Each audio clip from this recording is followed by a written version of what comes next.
Welcome everybody to creating Facebook audience groups. I'm going to ask everyone if you can turn your mics on, because I actually prefer it if we can engage with each other and have a chat about, you know, what's going on and answer questions live. I feel like everyone gets a lot more out of it. So are we able to just kick off by, I'm Renee Dembowski, and are we able to kick off by just doing a brief introduction to everyone and their business, so the industry that you're in?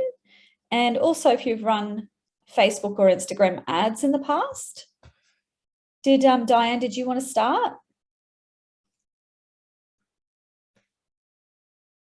Oh, Jeanette.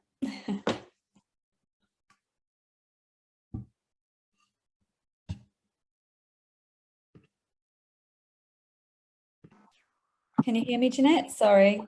Can you hear me? I can, yes, sorry. I was on mute, sorry. That's okay. I think you had to unmute me. Yeah, there's depending on who sets up the events, the settings are always different depending on who's done it. So sorry about that. No, that's okay. Yeah. I'm Jeanette. I've got an online portal called Find My Travel Guru. It's a way of connecting travellers with travel industry experts with a niche expertise, and I've dabbled in Facebook ads. I haven't done a lot, but yeah, definitely one of my focuses moving forward. Excellent, thank you very much. And Diane, now you're probably able to speak, so. Can you hear me now? I can. That was my fault, not yours. Yeah. It's all right. No, I haven't done any Facebook ads, and my website's about to go up, and I'm working with you, Renee, to learn more about Facebook and get it going for me. Excellent. Would you just be able to tell everyone what industry you're in? Certainly. I have an eco retail store. Yep. And people can make purchases online, can't they? Yes. Yeah. Okay, thank you so much. Trevor, are you around?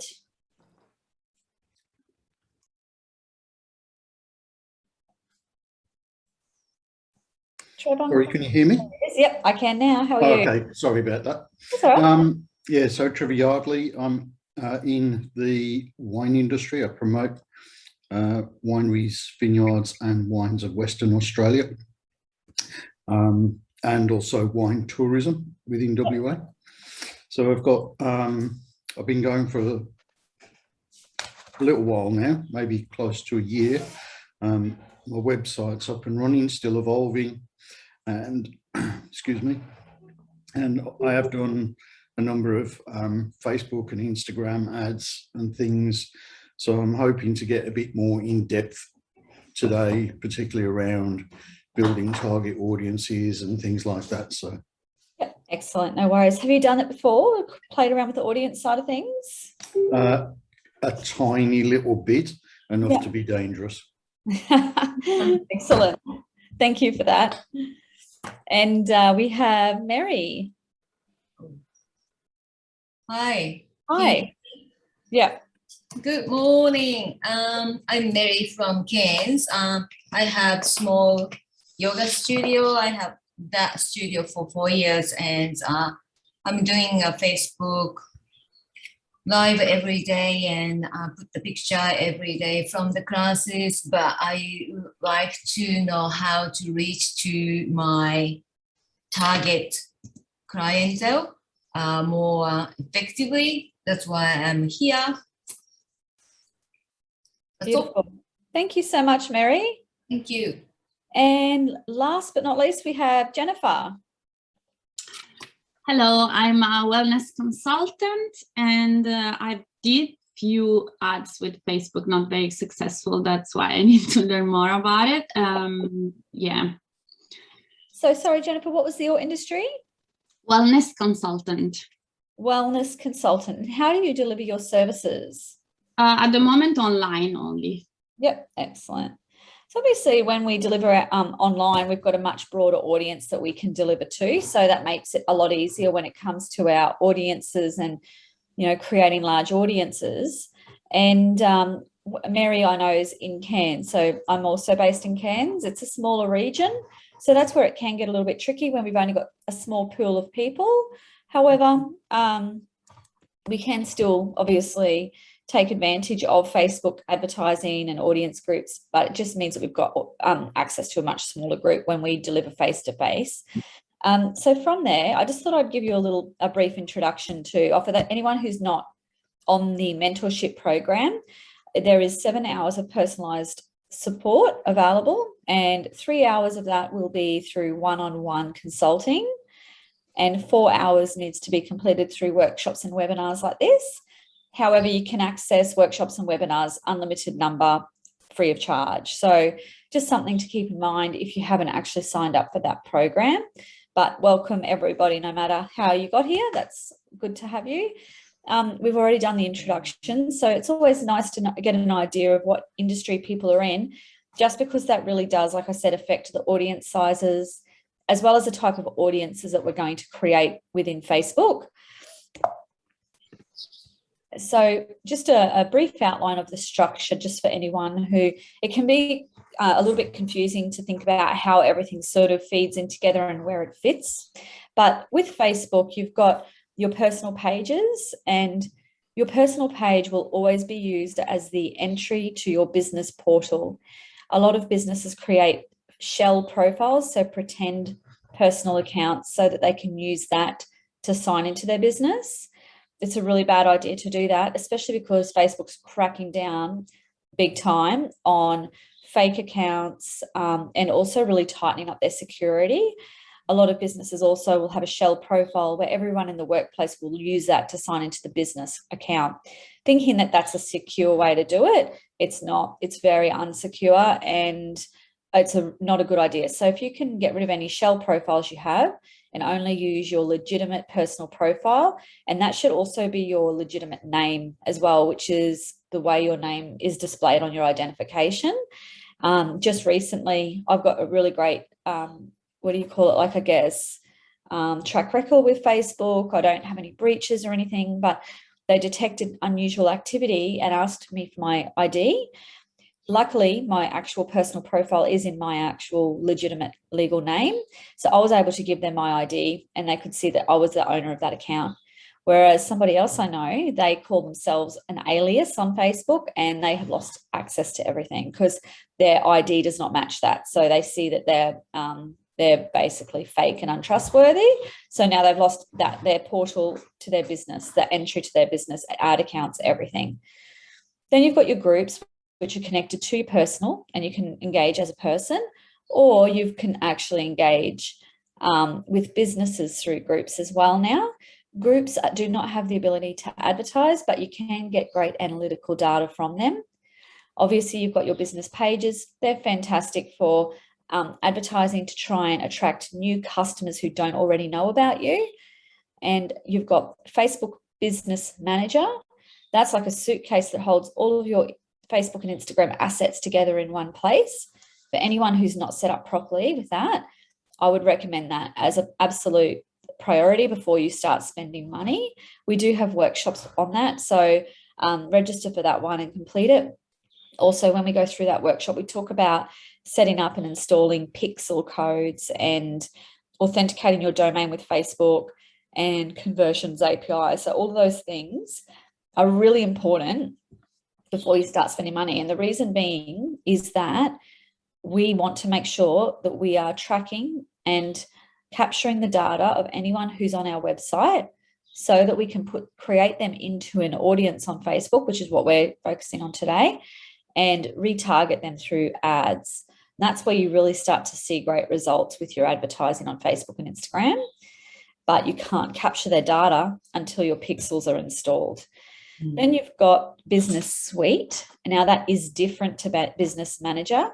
Business Suite, all of you are probably familiar with it somewhat, but Business Suite is where it's a dashboard where you draft, schedule content for Instagram and Facebook, and you can also respond to comments, inbox messages. So it's more about the community management and content creation side of things. We've also got something called Creator Studio, which is very similar to Business Suite, but most of you would be familiar with Business Suite. Now, our ad accounts are held within our Business Manager. We should only have an ad account that we're spending on for our business, which should be a business ad account. a lot of people are spending on their personal ad account. That's not a great idea, because if you decide that you want to sell the business in 5 years' time, you can't hand over your personal ad account, because it's always attached to your personal profile. So what you really need to do is, before you start spending money for your business, is make sure that in Business Manager, you've also set up a business ad account, and that ad account is the one that you use to spend on. In addition, so ad accounts we can access from our personal profile. They're not attached to a page. A lot of people think that a page has an ad account, like as in that page owns it. No, you own it, or your business manager owns your business ad accounts. However, you can use that ad account to spend on any of the ads that any of the business profiles that you're attached to. And then we do have things like our audiences and stuff like that, which we're going to look into today. So from there, does anyone have any questions at all? Because I find sometimes it can be hard to picture how it all fits together. But does all of that make sense? Just a quick one. Yep. Ad manager is something that I was told to sort of focus on. Is that covering that?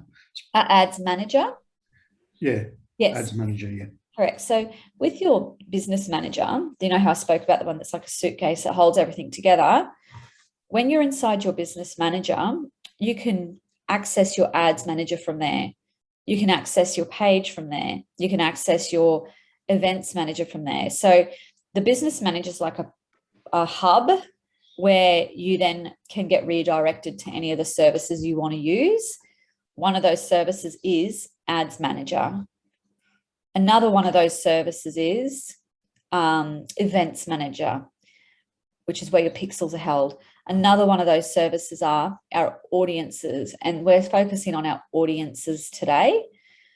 We use our audiences or an audience group when we're running an ad from Ads Manager. Does that make sense? Yep. Yeah. So Ads Manager is a separate thing to audiences.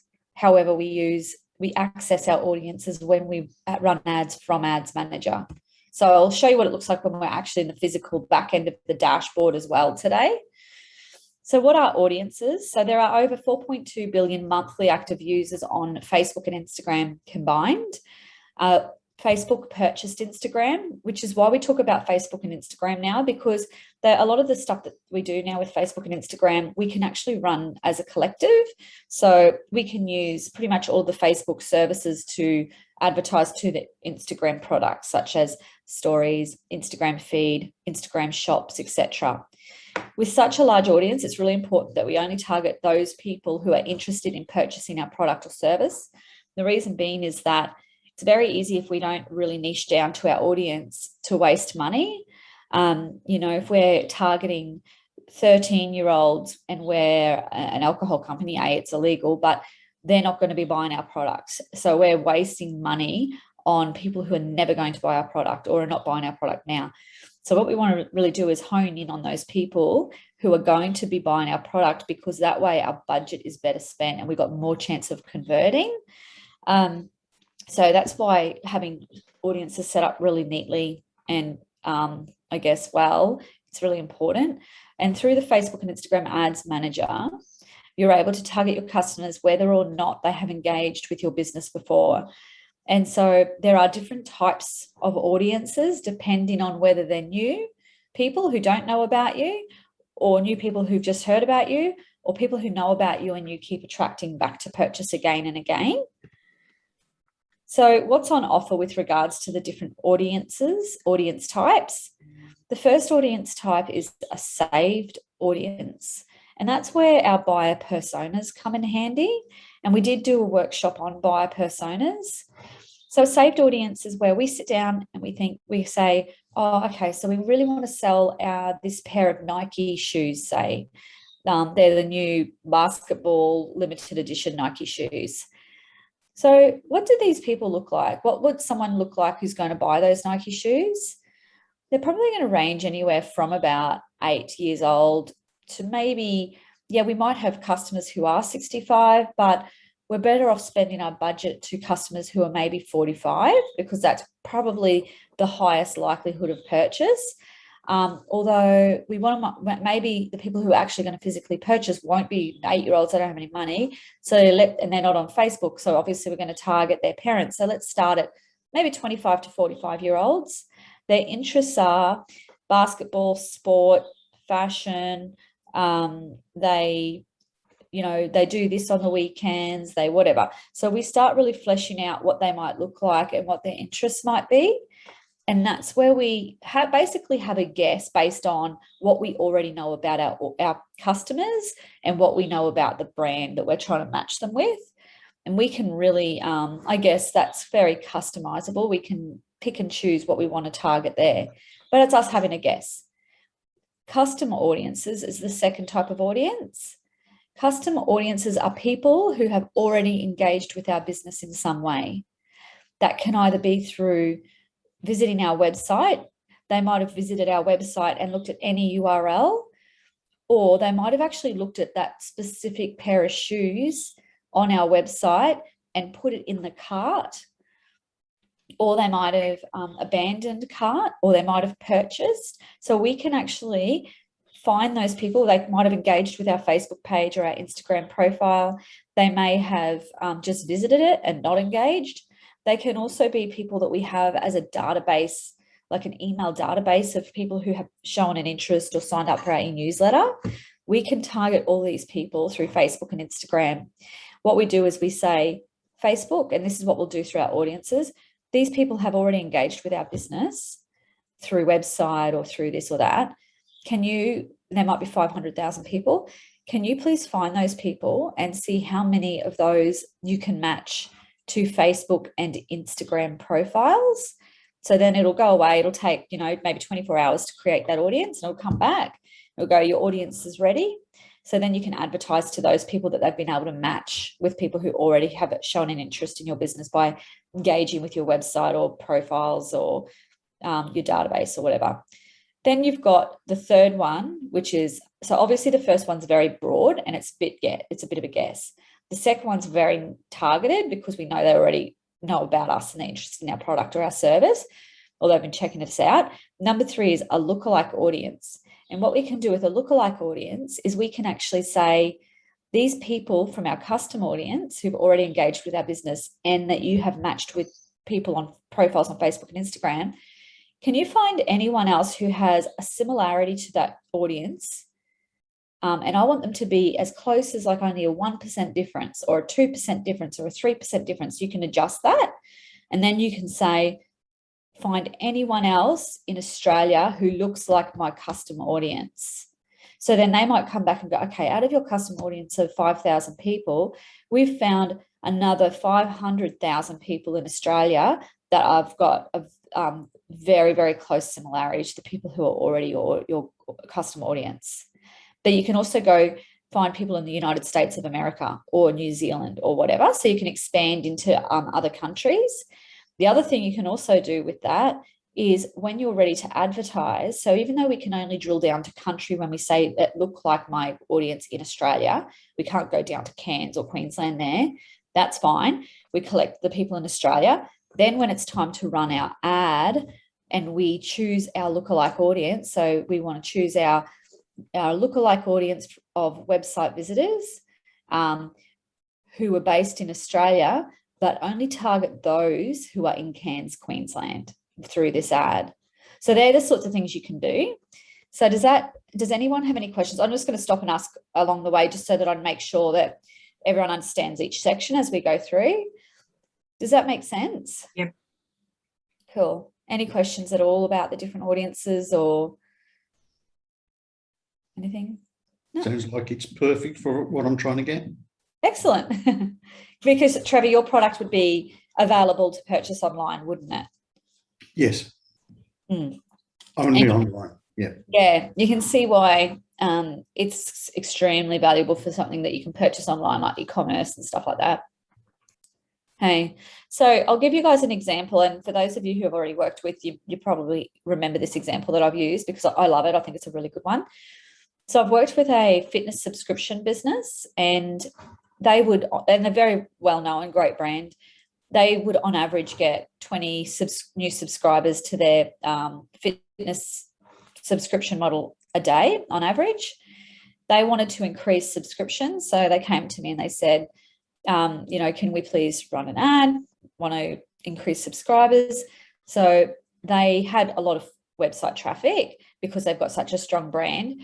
And we were able to, within 2 weeks, increase their daily subscriptions, which so the way their subscriptions work is $40 a month with a minimum of a 3-month commitment.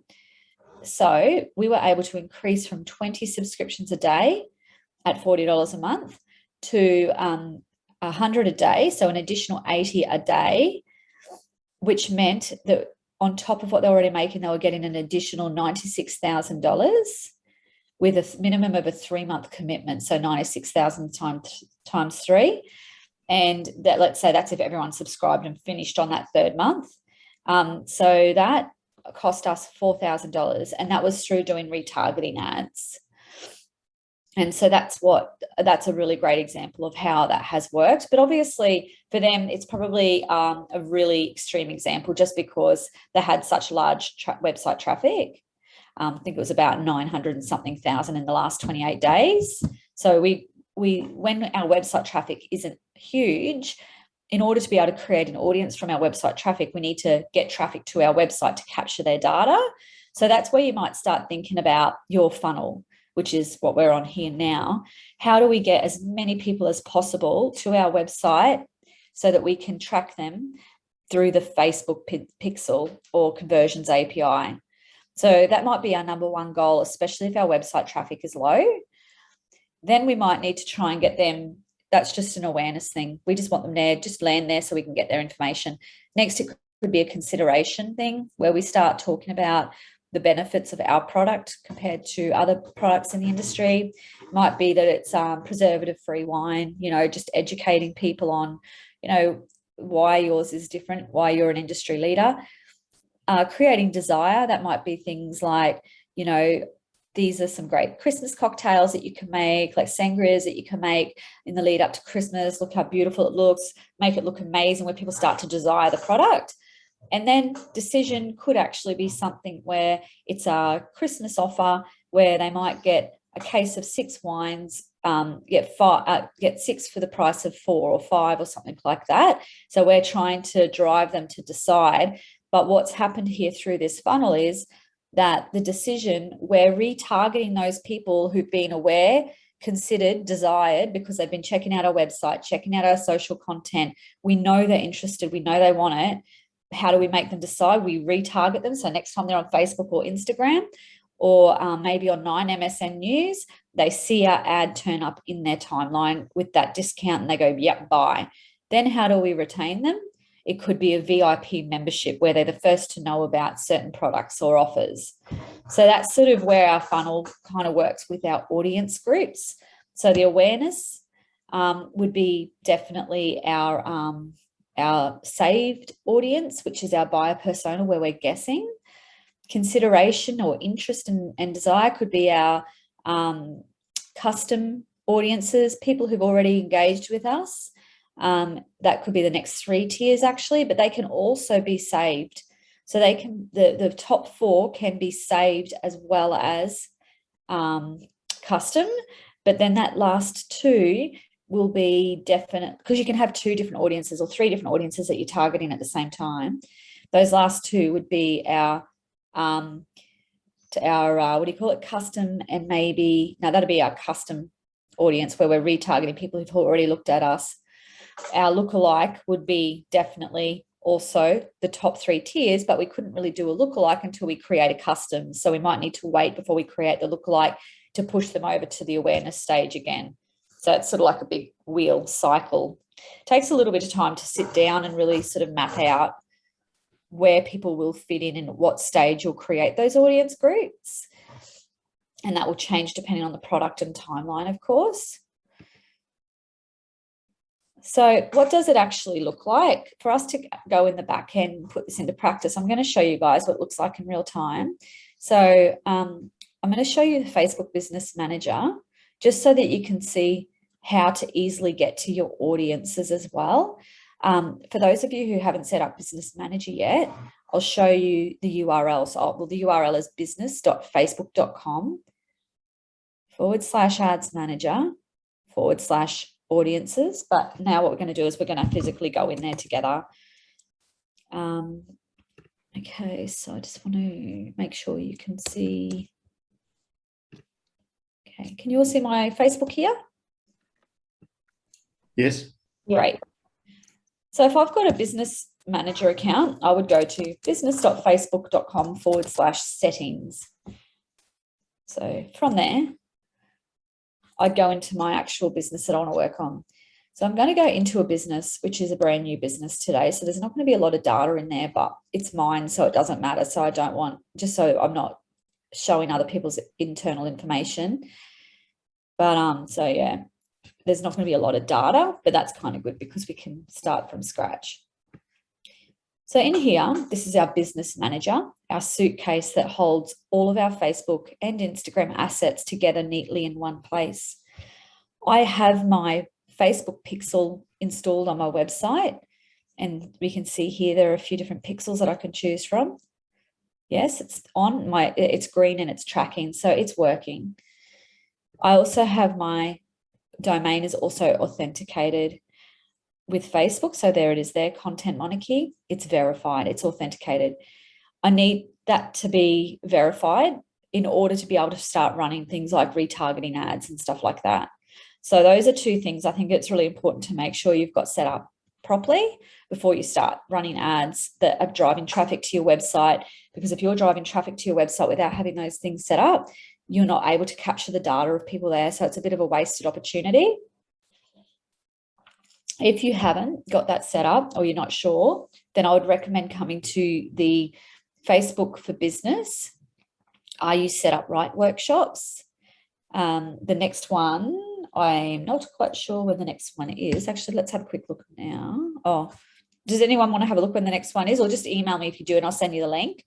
So yeah, you can attend free of charge, obviously, but I would recommend doing that. We've got part 1 where we go through this together, and then part 2. So but after part 1, you go away, you implement the changes on your own business.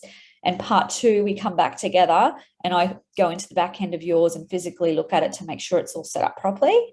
So let's have a look at this though. So we're in Business Manager account. From here, we've actually got like a little 3 lines here, which is like a menu bar of all of the different products, business products. So our Events Manager is here, and that's the pixel information. So that's the stuff we want to make sure is installed before we start running ads to drive traffic to our website. And this is what a pixel looks like when it's installed and tracking. Like I said, the data is very limited because it's only new. But in here we can see in the last 28 days, there's been a traffic of 628 to that domain. So we can capture the data of about 628 visitors.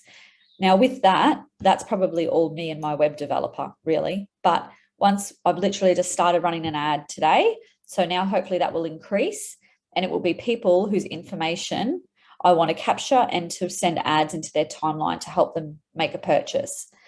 So then from there, what we do is so that's our pixel that's installed and tracking. That's what a pixel looks like. You can see that on certain days there's more activity than others. If it was a real business that's been up and running for a certain amount of time, that could be something that you can correlate to an e-newsletter that you sent out, and maybe more people visited your website from that. Could be a Google ad or a Facebook and Instagram ad that you ran, and maybe that's driven people to visit your website, and that's where you'll see those spikes. But out of all of these people, you might only be able to match 20% or 50% to Facebook and Instagram profiles, because not everybody has them. So from there, we want to now look at our audiences. So before we do that, I want to show you our Ads Manager really briefly. So from our menu bar, we can go to our list of products. Let's go into our Ads Manager, because when we go into Ads Manager, we might decide that we want to create an ad, right? And we go through the process of creating an ad, and then we can decide, hold on a minute, create an ad. Let's just pretend it's a traffic for now. I won't worry about any of this just yet. It'll take us into the internal part of the ad. As we work through it, we get to our traffic ad set. And this is where we choose who we want to target. So in here, we can decide, do we want to do a saved audience? But there's one available that's been saved in the past. So remember I said I started an ad today? Well, that ad that I created today was this target audience here. So I can either choose that, or I can create a new one where I can start creating, I guess they live in Australia, 18 to 65, maybe just male or female. I can say that they're interested in a certain thing. Once I go through and I save this audience, we can always access that audience again because it's saved in our audiences. And so that's what we're working on today. So it's a folder where everything we create, all of the different audiences we create are kept in a folder so we can access them, edit them, update them, see what we've got there, adjust them, to, I don't know, fine tune them or whatever. So we can either create an audience through an ad where we start doing this and we save it from here, or we can do it like this, where we go into our 3 little lines, and instead of going into our ads manager, we go into our audiences. So if you're using these shortcuts a lot, so audiences, it'll go up the top. Otherwise, if you scroll down, your audiences will be under advertise. It's the same thing. It's just that they put the ones that you use often at the top there. So if you click on audiences, this is where we can see a list of any audiences we've created. It could have been created when we've created an ad and it's been saved there, or it could be created by you coming in here and actually starting to create different audiences that you want to have ready for when you run an ad. So is there any questions so far? Hi Renee, it's Jeanette. What would you recommend be the spend on per ad? I know it's probably an open-ended question, but when do you feel like you start seeing results in terms of costs? Well, there's probably an ads workshop question because it's quite big, but with your ads, there's no actual hard and fast rule with how much to spend, and it definitely takes a lot of testing. So some people will spend $500 a day, some people will spend $10 a day, but it's more the results that you see are going to also come down to the creative that you're using, the copy that you're using, how well you've targeted your audience. But you do have to be realistic about the budget that you can spend, because that budget is what helps you reach enough people. So even though here they're saying, out of my interests for industry, food and restaurants, right? Whatever I've set that as, my estimated audience size is only 90,800 to 106,000 in the whole of Australia, right? So it's quite small, the audience that I've done here. But for me to reach those people, I might have to spend a lot of money. So the less I spend, the less out of those people I'm going to reach. The more I spend, the more I'm going to reach that estimated audience size. And I guess it's the question that I always say for businesses to ask themselves is, you either have a result that you need to achieve, and that's Facebook sets the cost, or you have a budget and you have to try your very best to fine tune your graphics, your video, whatever it is, your visual assets, your copy and your targeting, so that you can get the most out of the budget that you have. Does that make sense? Yeah. Does Facebook have a big influence over that? Like, so for example, if I had a really gnarly ad, but I didn't pay for it, are they going to feed the paid ad in to more places than what they would otherwise? Well, I guess that really is determined by the people who see the ad. So what will happen is, let's say for some reason your ad organic, let's say you didn't even put any boost into it, right? Or paid advertising whatsoever.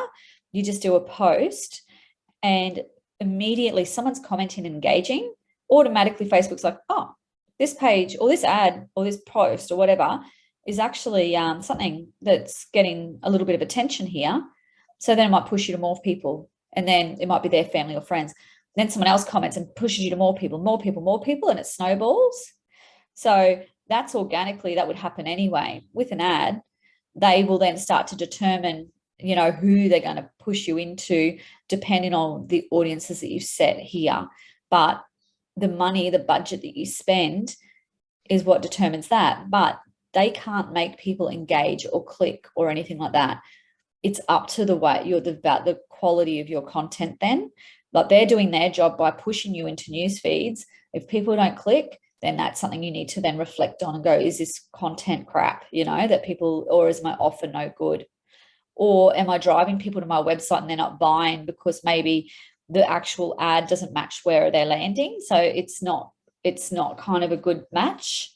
So then people feel like, what's the word for it? Like, they've been directed somewhere that's not really matching the reason why they clicked. Also, if Facebook does see that you've got an ad that's not matching the landing page with regards to words, copy, visual, call to actions and stuff, they can actually hide you from timelines because they see it as an unreliable source that you're sending them to. It's like you're trying to fool people into going to a landing page that's not the, you know, true sort of meaning of what you're advertising. So they can do that too. And what's the difference between boosting and paying for ads? Is one more effective than the other? Yeah, there is. So I'll just do this quickly for everybody and then we'll go into our audiences. I just don't want everyone to miss out on the audience workshop because that's what we really have to focus on, but because we've only got an hour. But so a boost is when you do a post on your timeline on your business page. You just do a post and you go, oh, not many people liked that. How do I is it because not many people saw it? So then we might boost it. So here's $20 to push it into more timelines, right? And hopefully by pushing it into more timelines, more people like and comment on it, right?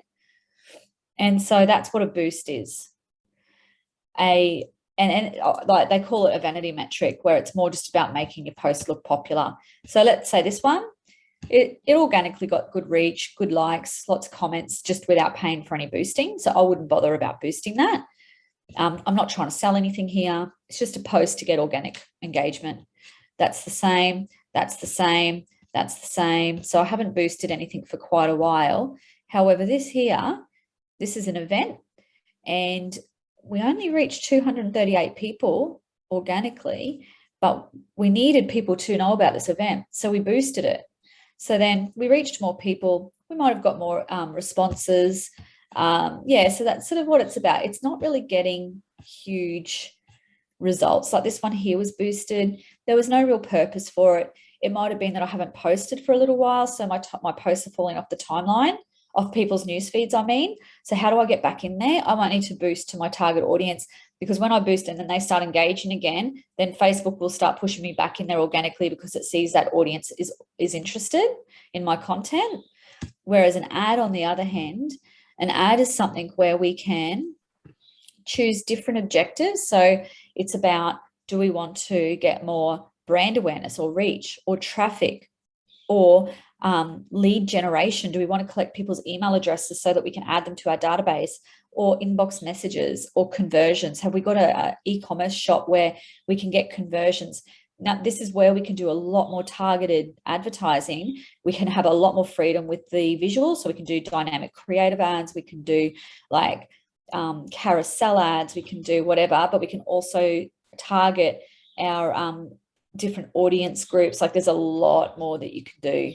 There's a lot more customization available in a proper ad. These ads don't show up on your timeline. So if you do an ad here, you won't see it here. That doesn't show up there. So I will always save my ads, like my real salesy stuff, I save for Ads Manager, because I don't want to my timeline to look like a big promotion, because people will unfollow me then. So on here, this is more about fun, vibrant, engaging stuff, keeping it interesting. My direct sale of a product, like buy my stuff, is saved so that it doesn't go on my timeline. I don't want to wreck that. I save it for the back end here, and so that it still turns up in people's timelines. People still know about the stuff I want to sell, but it's not a big pitch on my timeline. That's like the reasons why I would do one over the other. Okay, great. Thank you. Yeah. Okay, so then we go audiences. So here we are with our audiences. So now, like I said, pretty much a brand new account, ran an ad today. I created the ad in the audiences in my ad, and it saved it here. I can actually select that audience and I can edit that if I want. So here it's showing me that I've chosen the location of Australia, 18 to 65-year-olds, which is probably not the best age, but anyway, I need to adjust that. I'm targeting men and women, and with interests in food and restaurants and restaurateurs, so people who might own a restaurant, because I really want to target them to sign up for this software. They're saying, well, out of the whole of Australia, it's a very small group. It's only 90 to 106,000 people. And in here, I can actually say, also, I want you to exclude people who currently like or follow my page, because people who already know about me, if they want to sign up for it, they will sign up. So I don't want to waste money targeting people who already know about me. I want all new people. No one knows about me, so I want to leave that on because I don't have any likes on my page yet. So that's what I'm doing there.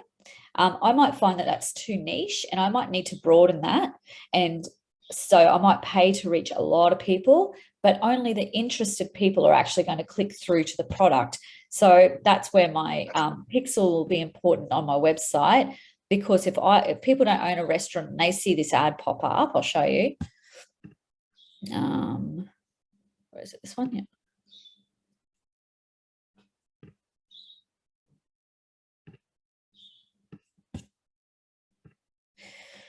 And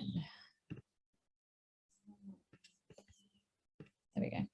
If they see this ad pop up and they don't own a restaurant, they don't whatever, they're not going to comment or like on that anyway, or they're not going to actually click through to my website. So that's where maybe I'll have to expand my audience to reach a lot more people, to hopefully get people who do have restaurants to click through. When they click learn more, they land on my website here.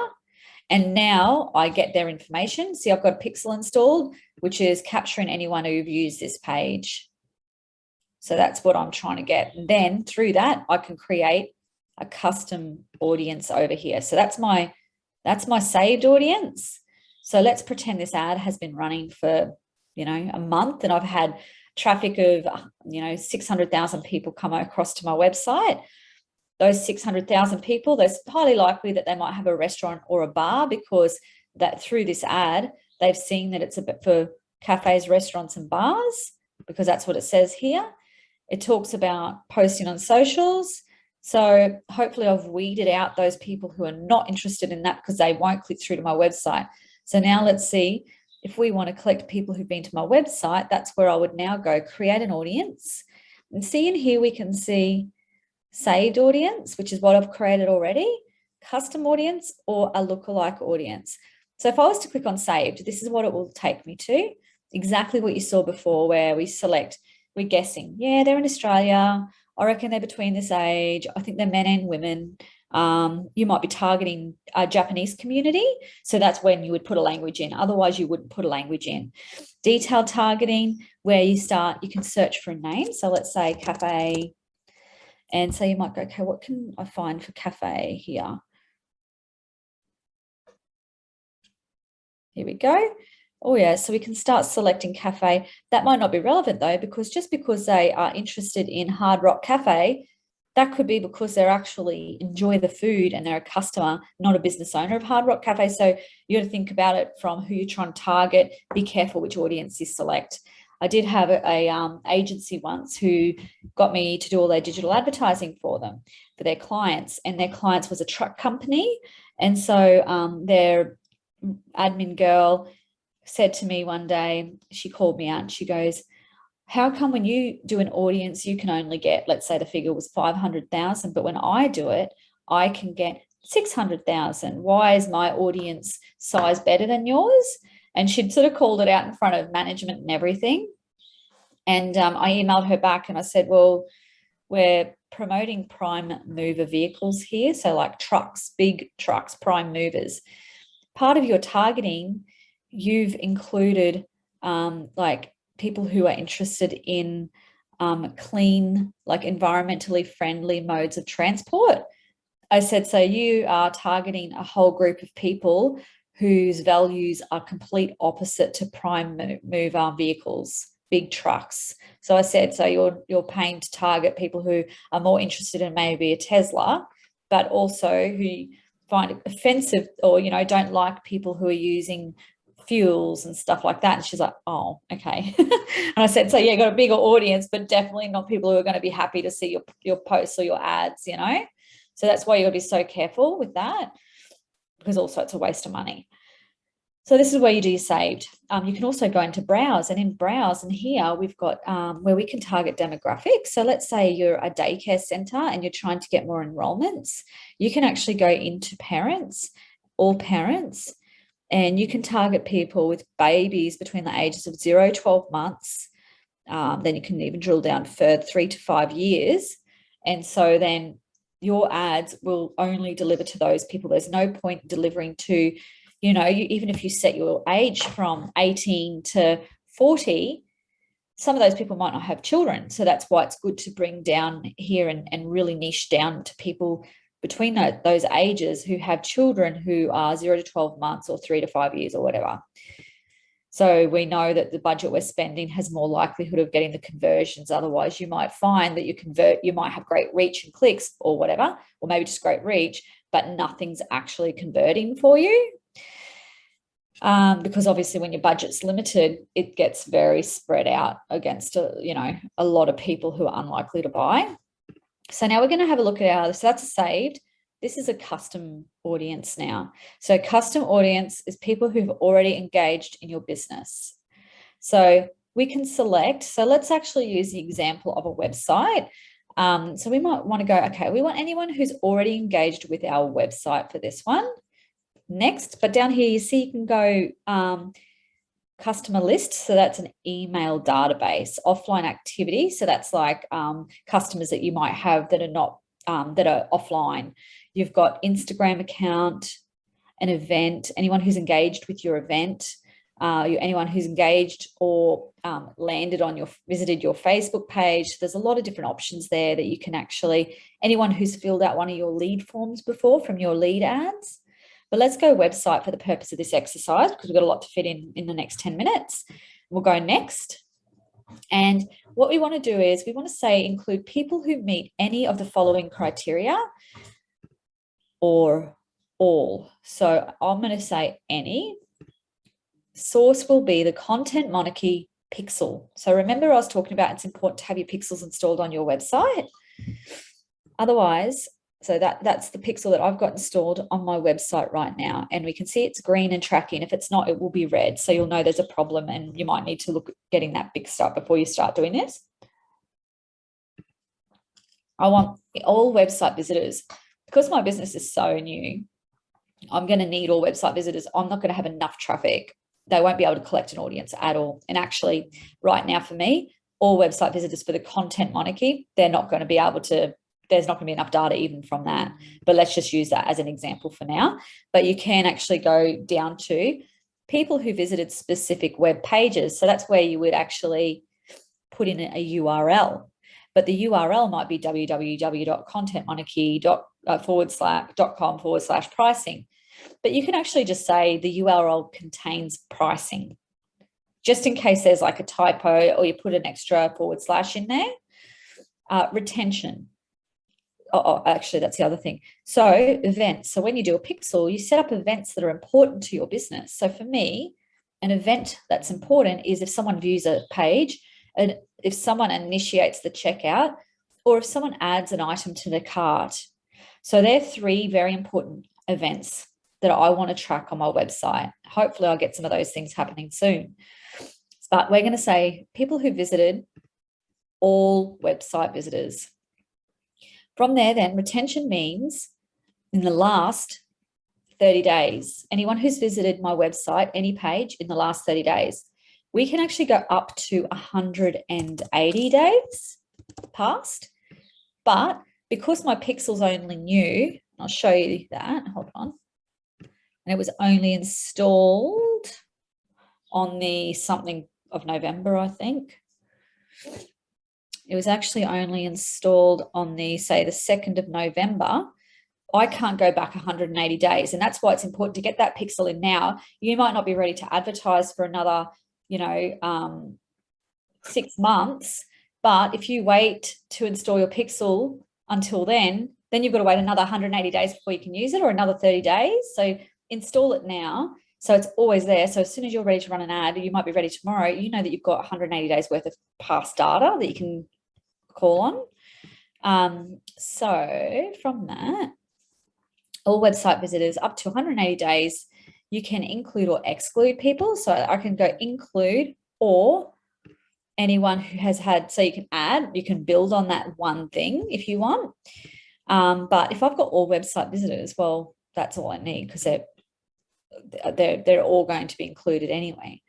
The audience name here, so I might just call it all website visitors, I'm just going to go website visitors 180 days plus. And that could just be so I remember what I've done with that. And then I'm going to create that audience, which they might say there's not enough data to do this.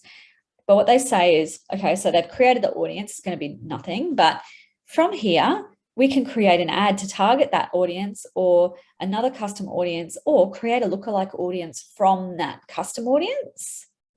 Now, does everyone remember what a lookalike audience is? No. A lookalike, yes. Oh, you do? Yeah, cool. So I could actually just close that if I wanted to, or I can go, yeah, cool, let's create a lookalike audience. So people who look like those website visitors that they've found.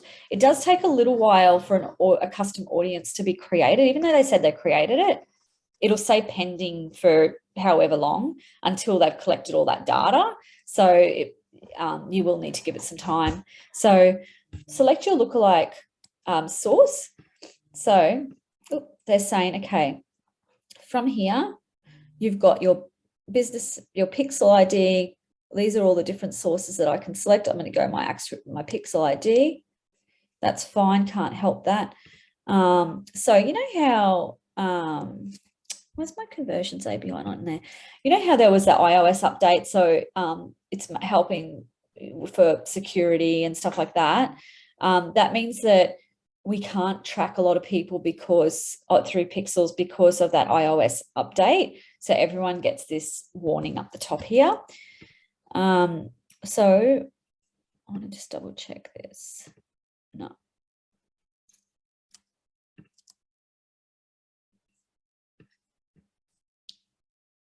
Oh, that's interesting. That's new. Okay, so let's say I want to collect it from the pixel that's installed on my website. Then I want, so select an event with the value. So obviously purchase or other event with a value. So you can go through here. I don't have these options available. This is not set up properly yet, but you guys can decide, what you want to select there. You can also, this is all part, you'll need to do some workshops, which is about setting up pixels and also authenticating your domain, and also things like your conversion APIs and stuff like that. So make sure you go through that process before you start driving traffic, creating lookalike audiences, because you can't do it until that's done. So from here, we can actually select an audience region. So you can see here, you can't go, I don't think we can do it. Last time we couldn't go Queensland, but we can go country, so Australia. There we go. Or we can go the United States. So even though you might say, look, I'm not going to run ads to the whole of Australia though, that's okay. We're collecting the audience from Australia, but when it comes time to actually running ads, then we say the Australian audience, but only those people who are located in Cairns or Brisbane or whatever. So I'm going to go back to Australia. And we're going to create one lookalike audience. What you can do here is you can create like 3 different ones if you want, or 4 different ones. and you can actually adjust them so that this one might be, so here, a 1% lookalike consists of the people who are the most similar to your lookalike audience source. So who are most similar to the people who have visited my website. The higher I go, the broader it is. So the less they are, the less similar they are. So you might do one audience, which is a 1%. The second audience might be a 2%. And this third audience might be a 5%. So you can sort of adjust that. Can you give us an example of what the difference is between a 1%, a 5 and a 10, say? In terms of audience size? Well, this is like how similar they are to the other person. So what would be a good example? As in, do you mean as in, oh, well, I don't know. I can't see that match that Facebook have done. Like they don't show us that information. Yeah. I mean, I'm just thinking is like 1% is they've got to like have all of the same interests and like the Nike shoes, or is like, you know, 10% they just like sport. Yeah, no, I don't have that information. Right. And I don't actually even know if that's available, but it could be something good to research that one. I've never looked at that. But I don't think it'll be available. So how do you choose? What do you choose when you do this? So this is all about testing different audience sizes and similarities. So for me, with this business, say it's a new business, I've never advertised for it before. This is going to be the first time I ever do it. Today it started. I'm going to have to, first of all, drive traffic to my website before I can really do anything else. So I'm going to do that by doing, you know, a saved audience. So people who are based in Australia, because my product, I only really want to target Australian businesses. In fact, I only really want to target Queensland businesses right now. So then I'll try and drive as much traffic to my website as possible for the next month. Once I've done that, then I might start looking at what sort of results I'm getting. How much traffic have I got landing on that page? From there, I might come in and do a lookalike audience, one which will be a lookalike of my website traffic, one which will be a lookalike of my Facebook page, you know, visits. One will be Instagram visits and engagement. I'll also upload maybe a database, which is of small business owners or something like that. I'm not saying to do that because obviously you have to remember the privacy laws within Australia, just so everyone knows. That's just something that is available there though. And then once I've got all of that information, I've created those custom audiences, then I might come in and I'll create like a lookalike audience for those. And I'll say, I want to do a lookalike of 1%, see what sort of results I get. Oh, that's still too niche. There's just not enough people who look like that, who are interested in my product. Do I need to adjust my artwork or my messaging in the words that I'm putting on my ads? Or, you know, is it my product's just no good? Maybe my landing page isn't really matching or the offer's not enticing enough.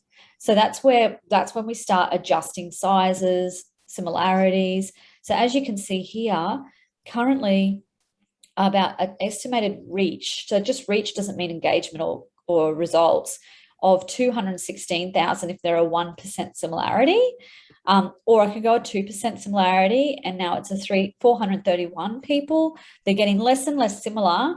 So it could be that they really just have an interest in eating out a lot. And that's not going to help me at all unless they're also a business owner. So I could be paying, but then, you know, I might get better results there because maybe the audience I've targeted is way too niche. I might be spending more, but I might be getting better results if I expand it to a 2% similarity. Yeah. Okay, thanks. That helped. That's okay. Yeah, it's hard, isn't it? Because I really think like this is the problem. Well, this is a difficult part with the ads is there's no hard and fast rule, and you really, really have to have some data to like look at before you can make decisions on how to go forward after that. But yeah, so then we can create like let's go 3% similarity just for the purpose of this exercise. And yeah, cool, happy with that. And now it's going to create a lookalike audience. Source is too small, so it's because my website hasn't got enough traffic on it. So my job, like my goal really is to drive as much traffic to my website as I can. traffic of people who are in the market that I'm trying to target. Yeah, and only then can I start creating lookalike audiences. So that kind of helps, I guess, with your ad strategy, though, to know that. So is anybody, oh, we're at 10 o'clock. Wow, that's gone so fast. Is anybody able to see has anyone got a pixel installed that I'm talking to right now within this workshop? I think you installed mine, Renee, but it doesn't come up with that little logo that you've got in the top right-hand corner. Logo. The little pixel icon. But yeah, the blue one with the. So does that mean in the top right-hand corner next to your profile picture along the toolbar? Oh no, that's an extension, a Chrome extension that I've installed. So right. Basically, if any of you want to install that, it's called Facebook Pixel Helper. And I install this because if I'm researching other businesses like me, before I start running my ads, I'm like, I wonder what, let's say, for example, who's somebody, like, let's say Flight Centre. Let's say, Jeanette, you're, into travel. So let's go Flight Centre. I'm going to look at their website and I want to know, are they tracking me when I land on their website? Have they got a pixel installed and are they capturing my information? If they are, there's a good chance I'll see an ad pop up on my timeline soon. But let's have a look. And if they are, what sort of stuff are they tracking? So they want me to sign up for a newsletter, whatever, go away. I'll just say allow here. Oh. Okay, I'll just close that. So here, I've installed this extension. So it's telling me that Flight Centre are tracking my page views. So now they can retarget me because I've viewed this page. But they don't really know what I'm interested in yet. So let's say I click on, I'm scrolling through their website. Oh, and I go, okay, domestic flight Sydney to anywhere in Australia. I might click on, let's see. Actually, I find it so busy. I don't even know where to go. Let's go holidays. Now that I've gone onto their holidays page, they might have another pixel installed here, or they could have 2 or 3 pixels installed. Let's have a look. They've still only got a page view, whereas you might think that they might want to target each of these offers. So let's have a look at that one, view that deal. If they've got this tracked and they're like tracking me, anyone who looks at this specific URL, I might start seeing this Uluru experience ad turn up in my timeline. And that's telling me that there's definitely a pixel installed here. Okay. So what I can also do, so yeah, they're looking at that pixel. I can also, as a customer, just a user of Facebook. So let's say I'm on my timeline and I'm scrolling down and see that sponsored ad. We can start to get a feel of how people are targeting us by clicking on that and then saying, why am I seeing this ad? And it'll tell me what audience group I fall into.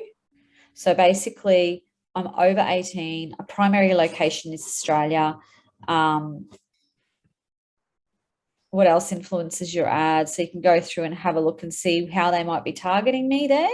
So that can be helpful for you to do with your competitors or people who are similar to you, so that you can see how they're targeting their audience and you can then maybe learn from that. So if you have a look at Trevor, what's a competitor of yours, would you say? Well, one would be Halliday. Can you spell it for me? Halliday. Excellent. Not the best name, but yeah. So let's say if we look at Halliday and let's have a look and see what ads they're running.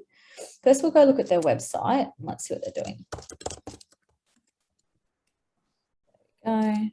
So they're running an ad, a Google ad. No, they're not. Wine Companion is running an ad for the search term, a Google ad, Halliday Wine. Yeah, Wine Companion is the website.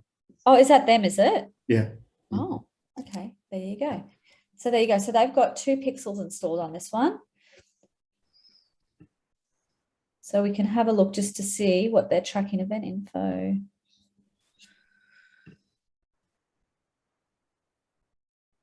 Pixel code, pixel location.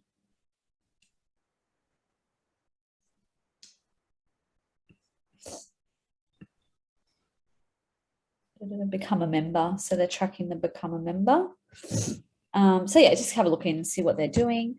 But what the other useful thing to do here is you can go into their actual Facebook page, and in here under page transparency, we can see if they're running any Facebook ads at the moment, because they might be retargeting us now. So this page is currently running ads. Let's have a look and see what the ads are that they're running. And we can see they're running 19 ads, and on Facebook, Instagram, Audience Network, Messenger.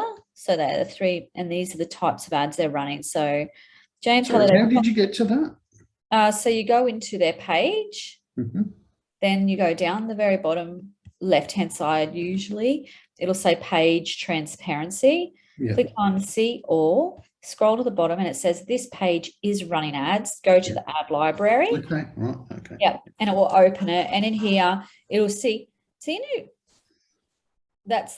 that's a video that they're running, like a little tiny video, or I guess a MP, I don't even know what you call that, like a little animation. They've probably done it on Canva. And then we go, cool, so they've got this, they're talking about the top 100 of 21 has been revealed, released annually, whatever.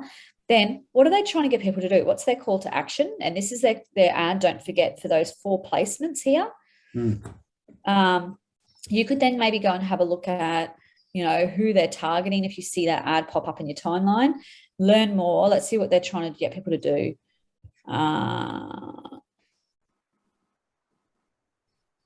Reviews, some sort of reviews or something, is it? Yeah. Yeah. So then you can start maybe to have a look. And so they've got some other ads down here, a little bit different. They're running get offers. So they're running offers. So this might be where they're starting to run stuff to their actual, you know, custom audiences, people who've already engaged with their business. They know they're already interested, that this offer might be just all it takes to get them across the line to buy. Yeah, so it's interesting just to spend some time in here anyway and have a look around. But this is what it's important to think about. The sorts of ads we're running, where in the funnel they are. We can always come back into our audience groups in here. So spend some time in here creating those sorts of audience groups. You can edit them at any time. So you can edit, you can delete, you can share it with somebody else. So yeah, that's sort of like a very, very brief overview to audiences. I think it's good to just understand that they're there, but now maybe just make sure everything's connected and installed the way it should be. And then for everyone who hasn't been running a lot of ads, to start running some traffic to website ads, email campaigns to get traffic to go to your website, and so on. Cool. So I hope that helped everybody today a little bit. Thank Yes, you. thank you. Yes. Cool. Made sense. Thank you so much, everyone.